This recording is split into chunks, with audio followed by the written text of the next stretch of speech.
దానికి అవకాశం కల్పించినందుకు ధన్యవాదాలు.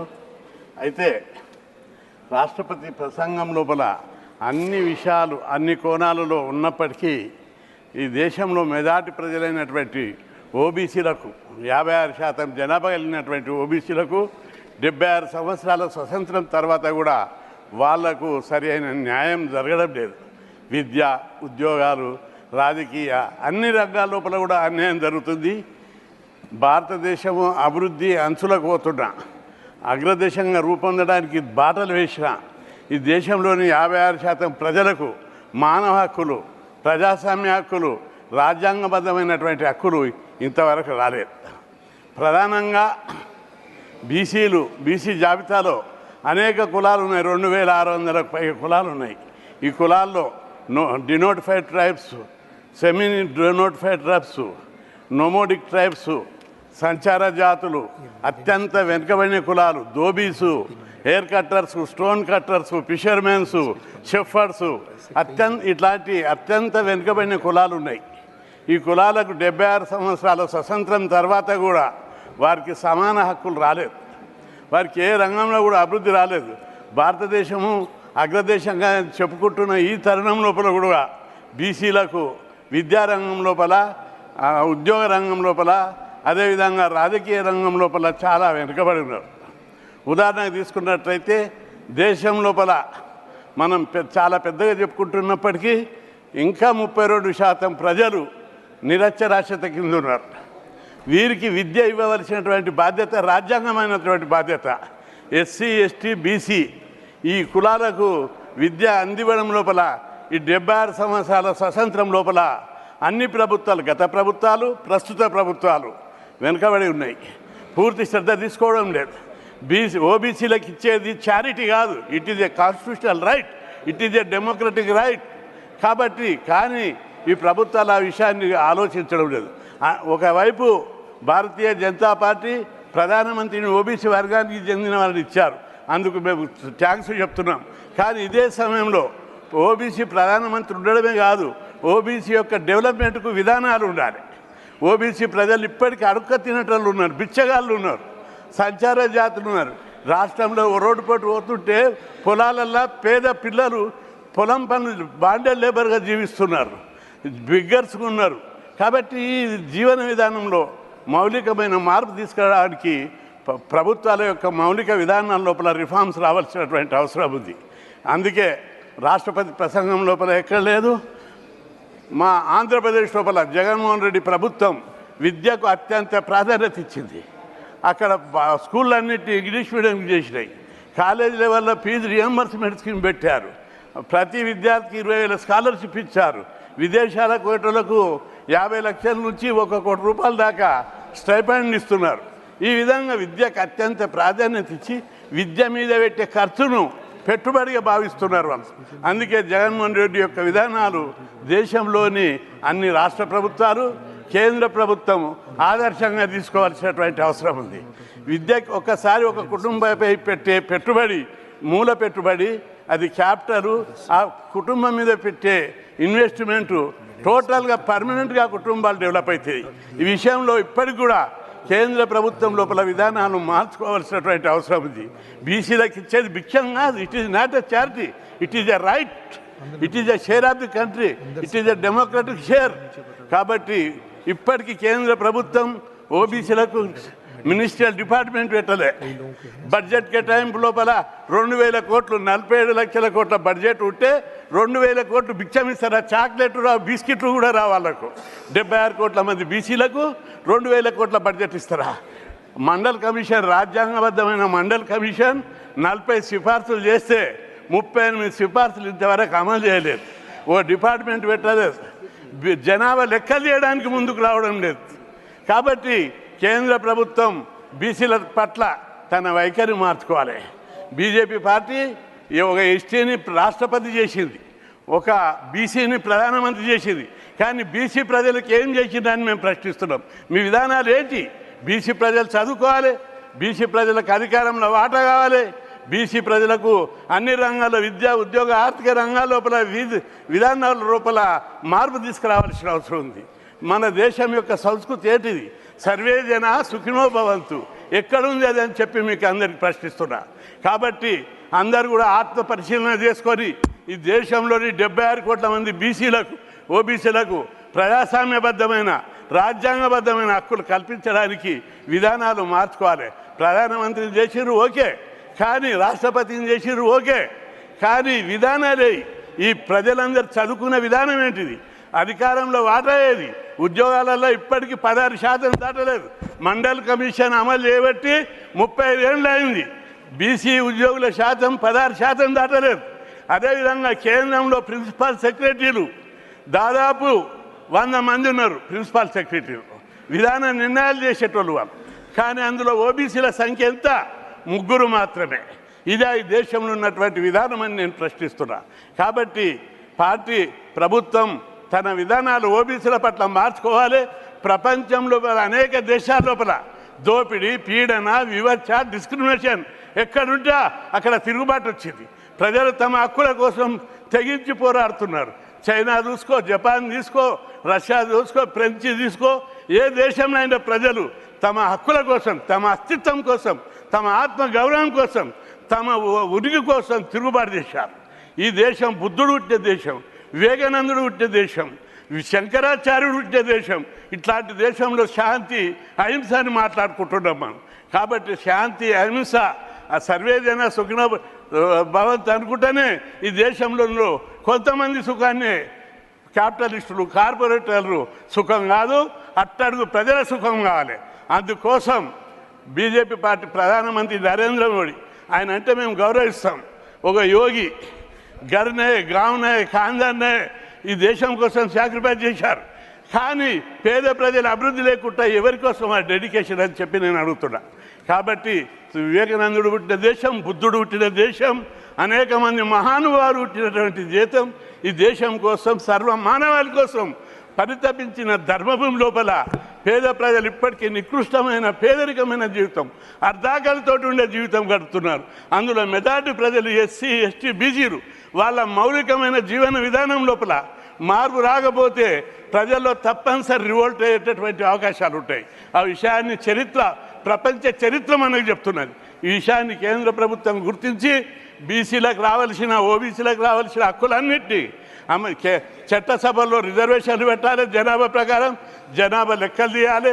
కేంద్రంలో మంత్రిత్వ శాఖ పెట్టి స్కాలర్షిప్లు, ఫీజులు, హాస్టళ్ళు, రెసిడెన్షియల్ పాఠశాలలు పెట్టి ఎడ్యుకేషన్ ప్రమోట్ చేయాలి, క్వాలిటీ ఎడ్యుకేషన్. కాబట్టి బేటీ బచావ్ బేటీ పడావ్ కాదు, కైసా పడితే वो लोगों का ఫైనాన్షియల్ అసిస్టెంట్ దియేతో పడితే నైతో కైసా పడితే. కాబట్టి ఈ విధానాల లోపల మార్పు తీసుకురావాలి. ఆలోచన లోపల మార్పు రాకపోతే తప్పనిసరి బీసీలు ఈరోజు దేశవ్యాప్తంగా ఉద్యమం చేస్తున్నారు. మా జనాభా లెక్కలది, మా వాటా మాకు, మా షేర్ మాకు అని అడుగుతున్నారు. కాబట్టి కేంద్ర ప్రభుత్వంలో ఉన్న అనేక మంది మనం వేదభూమి, కర్మభూమి అని మనం చెప్పుకుంటున్నాం. కానీ ఈ వేదభూమిలో, కర్మభూమి లోపల సగం మంది ప్రజలు 30% ప్రజలు ఆ అర్ధాకలతోటి, అజ్ఞానంతో, అమాయకత్వంతో కొట్టిమిట్టాడుతున్నారు. వాళ్ళ హక్కుల గురించి ఓబీసీలో పుట్టిన ప్రతి ఒక్కరు కూడా పార్టీలకు అతీతంగా పోరాడాలని ఇప్పుడు బడ్జెట్ లోపల 2000 కోట్ల 47 లక్షల కోట్లు ఉంటే 2 లక్షల కోట్లు కేటాయిస్తే ఏం పోయింది? ఎవరికి కేటాయిస్తున్నారు? ఈ దేశ ప్రజలకే కేటాయిస్తున్నాం. ఈ దేశ ప్రజలు భారతమాత ముద్దు బిడ్డలు వీళ్ళంతా. Not the enemies, not from China, not from any other countries. వాళ్ళు అక్కడికి వెళ్ళి వలస రాలేదు. వీళ్ళంతా ఇక్కడ పుట్టారు. ఈ దేశ బిడ్డలు, ఈ భూమి పుత్రులు వీళ్ళంతా. వీళ్ళని అభివృద్ధి చేయవలసినటువంటి బాధ్యత భారత ప్రభుత్వం మీద ఉంది. అందుకోసం బీసీల యొక్క, ఓబీసీల యొక్క విద్య, ఉద్యోగ, ఆర్థిక అభివృద్ధికి ఖచ్చితంగా సమూలంగా ఆలోచించి ఒక పెద్ద ఎత్తున మార్పులు తీసుకురావడానికి చర్యలు తీసుకోవాలని చెప్పి మీ ద్వారా ప్రభుత్వానికి సందర్భంగా విజ్ఞప్తి చేస్తున్నా. అదేవిధంగా ఎస్టీ, ఎస్సీ, ఎస్టీ, ఓబీసీలకు ప్రైవేట్ రంగంలో కూడా రిజర్వేషన్లు పెట్టాలి. మొత్తం ప్రైవేటైజేషన్ అవుతుంది ఈ తరుణంలో. No government jobs. కాబట్టి గవర్నమెంట్ జాబులు రావాలంటే, ప్రైవేట్ రంగంలో జాబులు రావాలంటే జనాభా ప్రకారము ఎస్సీ, ఎస్టీ, ఓబీసీలకు ప్రైవేట్ రంగంలో జాబ్స్ ఇవ్వాలని చెప్పి, అదేవిధంగా సుప్రీంకోర్టు, హైకోర్టులో జడ్జెస్ ఓబీసీలు లేరు, ఎస్సీ ఎస్టీలు లేరు. ఆ ఎస్సీ ఎస్టీ ఓబీసీలకు హయ్యర్ జ్యుడిషియల్ లోపల రిజర్వేషన్లు ఇవ్వాలి. ఎందుకంటే సుప్రీంకోర్టులో ఒక్క ఓబీసీ జడ్జి లేడు. ఏ కోర్టు ఆ కేసులు పోయినా మొన్న చూడు అగ్రకులాలోని ఈడబ్ల్యూఎస్కేమో 10% రిజర్వేషన్లు పడితే 50% సీలింగ్ దాటొచ్చని చెప్పారు. పంచాయతీరాజ్ రిజర్వేషన్లు, రాజకీయ రిజర్వేషన్లు, దానికి మెరిట్లు అవసరం లేదు. 10% పెంచొద్దు, తప్పు, ఇది రాజ్యాంగ విరుద్ధం, ఇది కోర్టు తీర్పులకు విరుద్ధం అని తీర్పు చెప్పారు. ఇదేనా ఈ దేశంలో ఓబీసీలకు న్యాయం? ఇంత అన్యాయమా? ప్రపంచంలో ఇంత అంచువేత, ఇంత అన్యాయం ఎక్కడన్నుందా? ఆఫ్రికాలో ఉండే, అమెరికాలో ఉండే, అక్కడ తిరుగుబడ్డారు ప్రజలందరూ. ఇక్కడ కూడా అది ఈ వేద భూమి లోపల బుద్ధుడు పుట్టిన నేలలో, వివేకానందుడు పుట్టిన నేలలో, శంకరాచార్యుడు పుట్టిన నేలలో ఈ విధంగా ఈ మెజార్టీ కులాలకు, పేద కులాలైనటువంటి ఓబీసీలకు, అత్యంత వెనుకబడిన కులాలకు, భూమిపుత్రులు, ఈ దేశ సంపద సృష్టించినటువంటి వాళ్ళు, వీళ్లకు న్యాయం జరగకపోతే తప్పనిసరి పోరాడతారు. ఈ పోరాటాన్ని గుర్తించాలి. అగ్రకులాలు ఈడబ్ల్యూఎస్కు రిజర్వేషన్లు పెట్టారు 10%. వాళ్ళు ఎప్పుడైనా అడిగినరా? ఏదైనా రిప్రజెంటేషన్ ఇచ్చిర్రా? వాళ్ళు ఏదైనా ధర్నా చేసిరా? అడగకుండా అందులో 3% ఉంటే 10% పెట్టారు. బీసీలు 56% ఉంటే 27% పెట్టారు. ఇది ఎక్కడ న్యాయం? ఇది ఎక్కడ అడవికి న్యాయం అని చెప్పి మేము ప్రశ్నిస్తున్నాం. కాబట్టి ఐఏఎస్ ఐపీఎస్లో వల్ల లాస్ట్ కటప్ తీయండి. ఎస్సీ ఎస్టీల కంటే తక్కువ మార్కులు వచ్చిన వాళ్ళకు కూడా ఈడబ్ల్యూఎస్ కింద రిజర్వేషన్లు వచ్చాయి. ఇదే నా న్యాయం, ఈ దేశంలో ఉన్న న్యాయం అని చెప్పి నేను ప్రశ్నిస్తున్నా. కాబట్టి మీ ద్వారా ప్రభుత్వానికి విజ్ఞప్తి చేస్తున్నా. దేశం లోపల, ప్రభుత్వ శాఖల లోపల, ప్రభుత్వ రంగ సంస్థల లోపల 16 లక్షల ఉద్యోగాలు ఉన్నాయి. వాటిని భర్తీ చేస్తలేరు. వాటిని భర్తీ చేస్తే మొత్తం ఓబీసీ ఎస్సీ ఎస్టీలకు వస్తాయనే కుట్ర దీనింట దాగి ఉన్నది. కాబట్టి ఆ ఉద్యోగాలు భర్తీ చేయాలని, అదేవిధంగా ప్రతి ప్రైవేట్ రంగంలో రిజర్వేషన్లు కల్పించాలని, కేంద్రంలో ఓబీసీలకు ప్రత్యేక మంత్రిత్వ శాఖ పెట్టాలని, ఈ విధమైనటువంటి ఆలోచనలు మౌలికంగా మేమేమడుగుతున్నాం? ఈ దేశంలో పంచాయతీరాజ్ రిజర్వేషన్లు బీసీలు 56% ఉంటే 34 ఉండే, ఈ 73-74 రాజ్యాంగ సవరణ ప్రకారం దాన్ని కూడా తగ్గించి 34 నుంచి 18, 19, 20కి రెడ్యూస్ చేస్తారా? ప్రతి హైకోర్టు, ప్రతి సుప్రీంకోర్టు, అరే ఈ దేశంలో ఎంపీలు మీరే, ఎమ్మెల్యేలు మీరే, ముఖ్యమంత్రులు మీరే, మా వాళ్ళు సర్పంచులు అయితే కూడా ఓర్వరా? ఇదే ఈ దేశంలో న్యాయం. కాబట్టి మీ ద్వారా ఈ ప్రభుత్వానికి విజ్ఞప్తి చేస్తున్నా, పంచాయతీరాజ్ రిజర్వేషన్లకు రాజ్యాంగ సవరణ చేసి బిల్లు పెట్టి పంచాయతీరాజ్ రిజర్వేషన్లకు అమెండ్మెంట్ తీసుకొచ్చి జనాభా ప్రకారం పెట్టాలని మీ ద్వారా ప్రభుత్వానికి నేను సూచిస్తున్నా. అదేవిధంగా పార్లమెంట్లో బీసీ బిల్లు పెట్టి చట్టసభల్లో discrimination, gender discrimination, caste discrimination ఈ దేశంలో ఉంది. జెండర్ డిస్క్రిమినేషన్కు ఉమెన్ బిల్లు పెట్టారు. We are welcoming it. At the same time caste discrimination ఉంది. అధికారంలో వాటా లేదు. ఆ వాటా కోసం బీసీ బిల్లు పెట్టడానికి ఎందుకు సంకోచిస్తున్నారని చెప్పి మేము అడుగుతున్నాం. తప్పనిసరి ఈరోజు పెట్టకపోతే రేపైనా పెడతారు. చరిత్రలో జరిగి తీరవలసిందే. కాబట్టి ఈ దేశంలో సర్వేజన సుఖినోభవంత్ అంటే తప్పనిసరి మెజార్టీ ప్రజలైనటువంటి బీసీలకు అన్ని రంగాల్లో జనాభా లెక్కలు తీసి జనాభా ప్రకారం ఈ వర్గాలకు వాటా ఇవ్వాలని చెప్పి మీ ద్వారా ప్రభుత్వానికి విజ్ఞప్తి చేస్తున్నా. అదేవిధంగా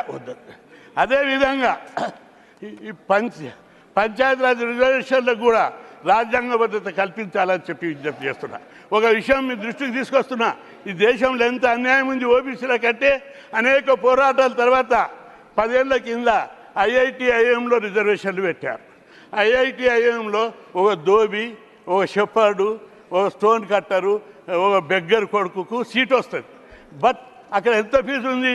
1,80,000 ఫీజు ఉంది. Can a person who came from beggar community, came from Dhobi community, they are affordable to pay that huge amount of fees? Why the government is not bearing the total fees from these lowest communities? కాబట్టి ప్రభుత్వం తన విధానాలు మార్చుకోవాలి. ఐఐటీలో సీట్లు ఇచ్చి, ఐఐఎంలో సీట్లు ఇచ్చి వాళ్లకు మీరు ఫీజు కట్టకపోతే ఎట్లా చదువుకుంటారని నేను అడుగుతున్నా. కాబట్టి మీ ద్వారా ప్రభుత్వానికి విజ్ఞప్తి చేస్తున్నా. తప్పనిసరి బీసీలకు ఈ దేశంలో డిస్క్రిమినేషన్ జరుగుతుంది, చిన్న చూపు చూస్తున్నారు, సెల్ఫ్ రెస్పెక్ట్ లేదు. కాబట్టి వర్గాలకు న్యాయం చేయడానికి ప్రభుత్వం తనంత తాను మీరు ప్రధానమంత్రిని చేసిన వ్యక్తి రాష్ట్రపతిని చేసిన పార్టీ ఈ చిన్న చిన్న డిమాండ్లు ఎందుకు చేస్తలేదని నేను మిమ్మల్ని ప్రశ్నిస్తున్నా. కాబట్టి ఆత్మశోధన చేసుకొని ఆత్మ పరిశీలన చేసుకొని నెగిటివ్గా తీసుకోకుండా పాజిటివ్గా వీళ్ళు కూడా మా తమ్ముళ్ళు, భారతమాత ముద్దు బిడ్డలు, భారతమాత పిల్లలు అని చెప్పి పాజిటివ్ కోణంలో ఆలోచించి ఈ వర్గాలను అభివృద్ధి చేయడానికి, ఈ వర్గాల యొక్క ఈ కులాల యొక్క శక్తియుక్తులు, మేధాశక్తి, ప్రతిభ భారతదేశ అభివృద్ధికి వినియోగించాలని చెప్పి అందుకోసం తమను ఆలోచించాలని విజ్ఞప్తి చేస్తున్నా. అనేక మంది మేధావులు, అనేక మంది ప్రతిభావంతులు ఈ దేశంలో అవకాశం లేక అమెరికాకు, ఆస్ట్రేలియాకు, కెనడాకు వలస పోతున్నారు. ఈ దేశంలో వాళ్ళని ఉపయోగించుకుంటే వాళ్ళ మేధస్సులు, శక్తియుక్తులు, ఈ పేద కులాల యొక్క శక్తియుక్తులు పదవి పెట్టి ఉపయోగించుకుంటే వాళ్ళకు వెల్ ట్రైన్ చేస్తే ఈ భారతదేశం యొక్క అభివృద్ధి చాలా స్పీడ్గా పెరిగే అవకాశం ఉంటుంది. కాబట్టి మీ ద్వారా ప్రభుత్వాన్ని పేద కులాలను నెగిటివ్ కోణంలో చూడకుండా, కుల కోణంలో ఈర్ష్యాసూయ ద్వేషాలతో చూడకుండా పాజిటివ్గా ఆలోచించి ఈ దేశంలో సమాన ధర్మం, సమాన న్యాయం ఇవ్వాలనే కోణంలో ఆలోచించి బీసీ కులాలకు అన్ని రంగాల్లో వాటా ఇవ్వాలి. ఇది ప్రజాస్వామ్యం. మాకు ఓటేసేటప్పుడు వాటా ఉంటుంది, కేంద్రం చేసి రాష్ట్రాలు చేసి అప్పులలో వాటా ఉంటాయి, అధికారం మీకు ఇవ్వడానికి వాటా ఉంటుంది. మాకు అధికారంలో సంపదలో వాటా ఇవ్వడానికి లేదా? బ్యాంకులో రుణాలు తీసుకున్నారు, 16 లక్షల కోట్ల బ్యాంకు రుణాలను మాఫీ చేశారు. ఈ పేద కులాలైన రైతులకు, పేద కులాల స్వయం ఉపాధి పథకాలకు ఎవరికైనా రైతు రుణాలు వీళ్ళు తీసుకున్న రుణాలు మాఫీ చేశారా? కాబట్టి కేంద్ర ప్రభుత్వం తన టోటల్ దృక్పథాన్ని మార్చుకోవాలి.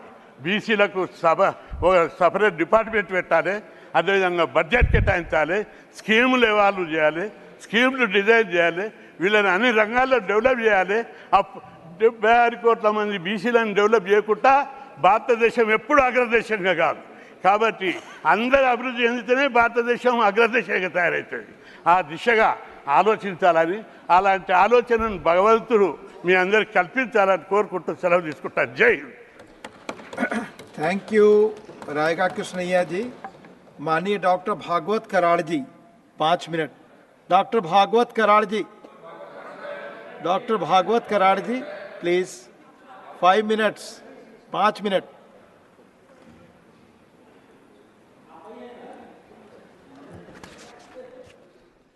माननीय सभापति